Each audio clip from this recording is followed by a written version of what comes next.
नमस्कार विद्यार्थी मित्रमैत्रिणींनो, current affairs bye Meghali या मराठी यूट्यूब चॅनलवरती आपले मनपूर्वक स्वागत. इथे आपण डेली करंट अफेअर्सचे इम्पॉर्टंट 12 क्वेश्चन्स पाहतो, जे तुम्हाला आपल्या MPSCच्या सर्व परीक्षांमध्ये, महाराष्ट्र शासनाच्या सर्व सरळ सेवा परीक्षांमध्ये आणि सर्व केंद्रीय परीक्षांमध्ये पाहायला मिळतील. त्यामुळे जर या चॅनलवरती तुम्ही पहिल्यांदा आले असाल तर चॅनलला सबस्क्राईब करा. जास्तीत जास्त विद्यार्थ्यांपर्यंत हा चॅनल शेअर करा, जेणेकरून सर्व विद्यार्थ्यांना याचा उपयोग होईल.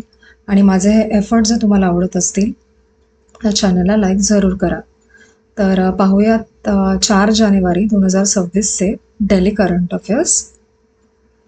प्रश्न क्रमांक पहिला, भारतामध्ये 3D printed automatic weather station सर्वप्रथम कोणत्या शहरात बसवले जाणार आहे? त्याचे पर्याय आहेत ए मुंबई, बी चेन्नई, सी दिल्ली आणि डी कोलकाता.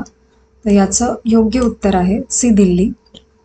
महत्त्वाचे पॉईंट्स पाहून घ्या. मिशन मौसम ही मिनिस्ट्री ऑफ अर्थ सायन्स अंतर्गत 2000 कोटींची राष्ट्रीय योजना आहे. नेतृत्व Indian institute of tropical metrology म्हणजे IIMT करत आहे याचं. आणि 3D प्रिंटेड AWS हे मेक इन इंडिया अंतर्गत पूर्णपणे स्वदेशी बनावटीचे आहे आणि शहरी मायक्रो क्लायमेटसाठी अचूक हवामान अंदाज देण्यासाठी ही यंत्रणा आहे. हे जे काही राईट साईडला मी पॉईंट देते ना, हे शॉर्टली लिहिण्याचा प्रयत्न करा, कारण की आत्ता जर आपण MPSC किंवा इतर एक्झाममध्ये जर पॅटर्न बघितला तर 1 लाईनर क्वेश्चन्स खूप कमी येतात. म्हणजे एक क्वेश्चन आणि त्याचे बहुपर्याय अशा पद्धतीचे करंट अफेअर्सही येतात. आणि करंट अफेअर्स आपण ऑप्शनला टाकू शकत नाही. करंट अफेअर्स करणं गरजेचंच आहे जर आपल्याला स्कोअर वाढवायचा असेल. त्यामुळे हे जे राईट साईडला जे पॉईंट देते ते शॉर्टली नोट डाऊन करण्याचा प्रयत्न करा, एक रिक्वेस्ट आहे. पुढील प्रश्न, प्रश्न क्रमांक 2, व्हेनेझुएलावरील लष्करी व्हेनेझुएलावरील लष्करी कारवाईनंतर अमेरिकेच्या FAAने कोणती कृती केलेली आहे? तर त्याचे पर्याय आहेत ए व्हेनेझुएलासाठी आर्थिक मदत जाहीर केली, बी कराकस विमानतळ बंद केले, सी व्हेनेझुएलाच्या हवाई क्षेत्रावरती उड्डाणबंदी घातली आणि डी संयुक्त लष्करी सराव जाहीर केला. याचं योग्य उत्तर आहे पर्याय क्रमांक सी, व्हेनेझुएलाच्या हवाई क्षेत्रावरती उड्डाणबंदी घातलेली आहे त्यांनी. कराकस ही व्हेनेझुएलाची राजधानी व सर्वात मोठे शहर आहे. अमेरिकेने व्हेनेझुएलावरती मोठ्या प्रमाणावरती हवाई हल्ले केल्याचा दावा केला आहे. अमेरिकन न्यायालयांमध्ये निकोलस मादुरो यांच्या नार्को टेररिझमचे आरोप झालेले आहेत आणि आंतरराष्ट्रीय लष्करी संघर्षाच्या वेळी FAA हवाई क्षेत्रावरती निर्बंध घालू शकते आणि व्हेनेझुएलामध्ये आपत्कालीन स्थितीत काही नागरिक हक्क निलंबित करता येतात, असा नियम आहे. पुढील प्रश्न, प्रश्न क्रमांक 3, जानेवारी 2026 मध्ये भारताचे नवीन director general of foreign trade म्हणजे DGFT म्हणून कोणाची नियुक्ती करण्यात आलेली आहे? पर्याय आहेत ए अजय भाडू, बी लव अग्रवाल, सी अमिताभ कांत, डी राजीव कुमार. याचं योग्य उत्तर आहे बी लव अग्रवाल. महत्त्वाचे पॉईंट्स पहा. ते 1996 बॅचचे आंध्र प्रदेश कॅडरचे भारतीय प्रशासकीय सेवा म्हणजे IAS अधिकारी आहेत. त्यांनी जय भाडू यांच्याकडून DGFT पदाचा कार्यभार स्वीकारला आहे आणि कोविड-19च्या काळामध्ये आरोग्य मंत्रालयाचे प्रवक्ते म्हणून लव अग्रवाल देश पातळीवरती परिचित झाले होते. ओके. पुढील प्रश्न, प्रश्न क्रमांक 4, 2025 मध्ये आयुष्यमान भारत प्रधानमंत्री जन आरोग्य योजनामध्ये कोणते राज्य किंवा केंद्रशासित प्रदेश नव्याने सहभागी झाले? तर त्याचे पर्याय आहेत ए पंजाब हरियाणा, बी दिल्ली ओडिशा, सी ओडिशा आणि पश्चिम बंगाल आणि डी दिल्ली आणि तेलंगणा. त्याचं योग्य उत्तर आहे दिल्ली आणि ओडिशा. 2025 मध्ये दिल्ली आणि ओडिशा ने ABPMJAY मध्ये सहभागी झाल्याचे कळवले. पश्चिम बंगाल या योजनेबाहेर राहिलेलं आहे, म्हणजे हे एकच राज्य आहे जे या योजनेच्या सध्या बाहेर आहे. आणि ई संजीवनी टेलिमेडिसिन सेवेद्वारे 43.2 कोटींहून अधिक मोफत वैद्यकीय सल्ले देण्यात आले असून त्यातील 57% लाभार्थी महिला आहेत. आणि आयुष्यमान भारत डिजिटल मिशन अंतर्गत 84.35 कोटी ABHA हेल्थ अकाउंट्स तयार करण्यात आली आहेत. आणि WHO ग्लोबल TB रिपोर्ट 2025 नुसार भारतात TB घटनांमध्ये 2015 ते 2024 दरम्यान 21% घट झाली आहे. पुढील प्रश्न क्रमांक 5. सँडलवूड लेपर्डची भारतातील पहिली नोंद कोणत्या राज्यात झालेली आहे? त्याचे पर्याय आहेत: ए महाराष्ट्र, बी मध्य प्रदेश, सी कर्नाटक आणि डी राजस्थान. तर याचं योग्य उत्तर आहे पर्याय क्रमांक सी कर्नाटक.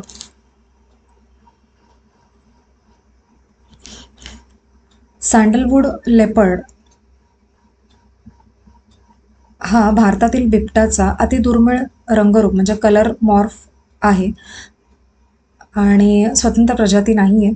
भारतातील दुसरी आणि कर्नाटक राज्यातील पहिली अधिकृत नोंद असून ती विजयनगर जिल्ह्यामध्ये आढळली आहे कर्नाटकच्या. या बिबट्याचा रंग फिकट गुलाबी तांबूस असून त्यावरती हलक्या तपकिरी रंगाच्या रोझेट्स आढळतात आणि हायपोमेलॅनिझम आणि एर्थ्रिझम या जनुकीय अवस्थांमुळे अशा प्रकारचा रंग निर्माण झालेला आहे. आणि कर्नाटक हे देशातील सर्वाधिक बिबट्या घनता असलेले राज्य असून येथे मेलॅनिस्टिक म्हणजे ब्लॅक पॅन्थर बिबटेही आढळतात. ठीक आहे. पुढील प्रश्न क्रमांक 6. हुरून इंडिया रिच लिस्ट 2025 नुसार जगातील सर्वात श्रीमंत भारतीय मूळ व्यावसायिक व्यवस्थापक म्हणजे प्रोफेशनल मॅनेजर कोण आहेत? तर याचे पर्याय आहेत: A Sundar Pichai, B Satya Nadella, C Jayshree Ullal आणि डी रजत गुप्ता. याचे योग्य उत्तर आहे Jayshree Ullal. Hurun India rich list ही व्यक्तींच्या निव्वळ संपत्तीवरती म्हणजे नेटवरती आधारित क्रमवारी आहे. जयश्री उल्लाल 2008 पासून एरिस्ट्रा नेटवर्क्स या क्लाउड नेटवर्किंग कंपनीच्या CEO आहेत आणि अरिस्ट्रा नेटवर्कची हायपरस्केल डेटा सेंटर आणि क्लाउड सर्व्हिसेस प्रोव्हायडर्स साठी नेटवर्किंग सोल्युशन देते. आणि प्रोफेशनल मॅनेजर्स हे संस्थापक नसून वेतन व शेअर धारणाद्वारे संपत्ती निर्माण करतात. पुढील प्रश्न क्रमांक 7.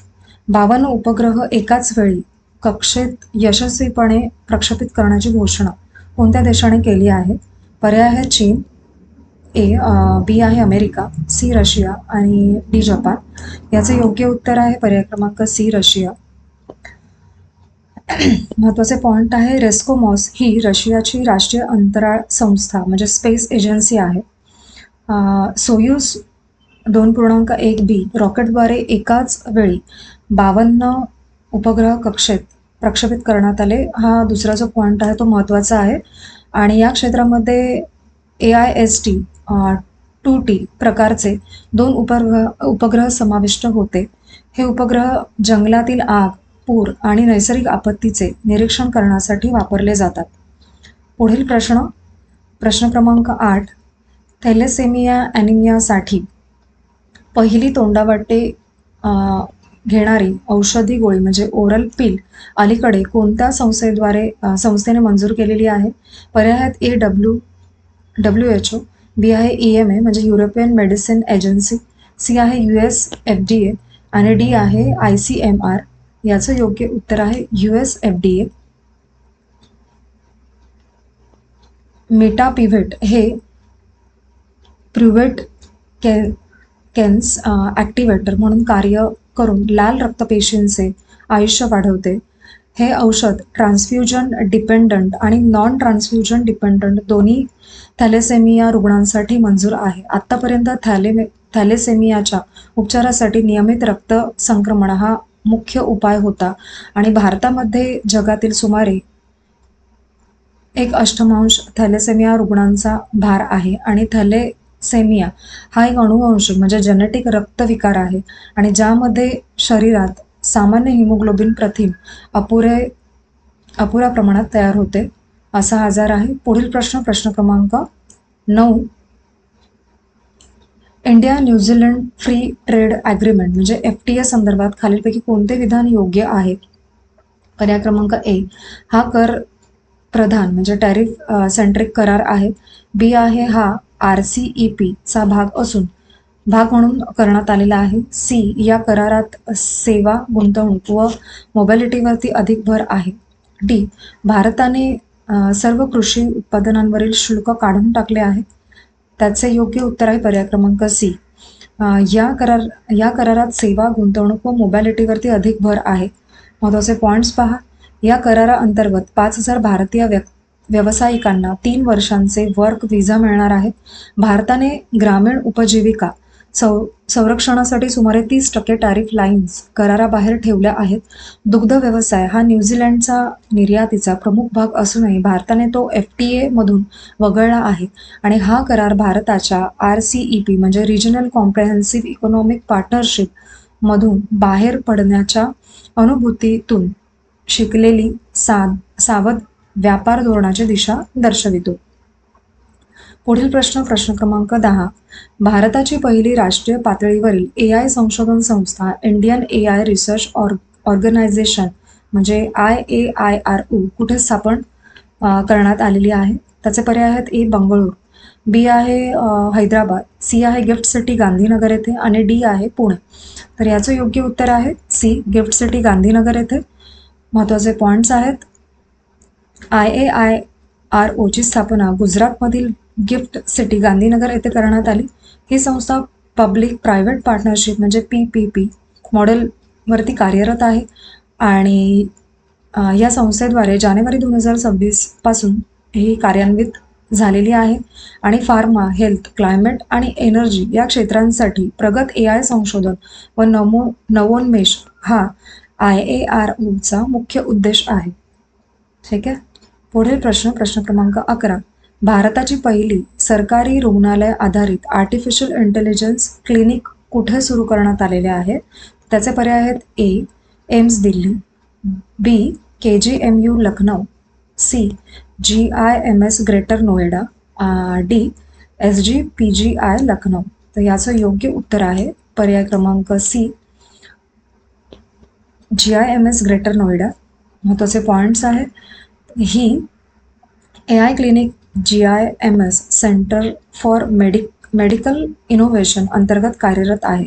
या क्लिनिकद्वारे AI आधारित हेल्थ केअर स्टार्टअप्सना प्रत्यक्ष रुग्णालयीन वातावरणात चाचणीची संधी मिळते आणि मेडिकल इमेजिंग आणि क्लिनिकल डिसिजन सपोर्ट सिस्टीम हे या क्लिनिकचे प्रमुख लक्ष क्षेत्र आहे. पुढील प्रश्न क्रमांक 12 आणि आजच्या आपल्या लेक्चरचा शेवटचा प्रश्न. 2025 मध्ये सर्वाधिक वार्षिक अवयवदान नोंदवणारे कोणते राज्य ठरलेले आहेत? पर्याय आहेत ए, तामिळनाडू, बी आहे तेलंगणा, सी आहे कर्नाटक आणि डी आहे महाराष्ट्र. तर याचं योग्य उत्तर आहे पर्याय क्रमांक सी, कर्नाटक. महत्त्वाचे पॉईंट्स पहा. 2025 मध्ये कर्नाटक राज्याने 198 अवयवदात्यांसह सर्वाधिक वार्षिक अवयवदानाची नोंद केली. या कामगिरीसह कर्नाटक राज्य देशात अवयवदानात 3ऱ्या क्रमांकावरती आहे. पहिले आहे तमिळनाडू, दुसरे आहे तेलंगणा. दुसरा आणि तिसरा मुद्दा महत्त्वाचा आहे. आणि जीवा सार्थक काथे ही कर्नाटकाची स्टेट ऑर्गन आणि टिश्यू ट्रान्सप्लांट ऑर्गनायझेशन म्हणजे SOTTO आहे म्हणजे संस्था आहे आणि या राज्यामध्ये सुमारे 5,500 रुग्ण संपूर्ण आपल्या महाराष्ट्र राज्यामध्ये सुमारे 5,500 रुग्ण अद्याप अवयव प्रत्यारोपणाच्या प्रतीक्षेत आहेत. तर आजचे आपले 4 जानेवारी 2026चे करंट अफेअर्स पाहून झालेले आहेत. एकच विनंती आहे, लेक्चर शेवटपर्यंत पहा आणि चॅनल जास्तीत जास्त शेअर करा जेणेकरून सर्व विद्यार्थ्यांना याचा लाभ होईल. आणि शेवटपर्यंत तुम्ही लेक्चर पाहिलात याबद्दल थँक्यू सो मच.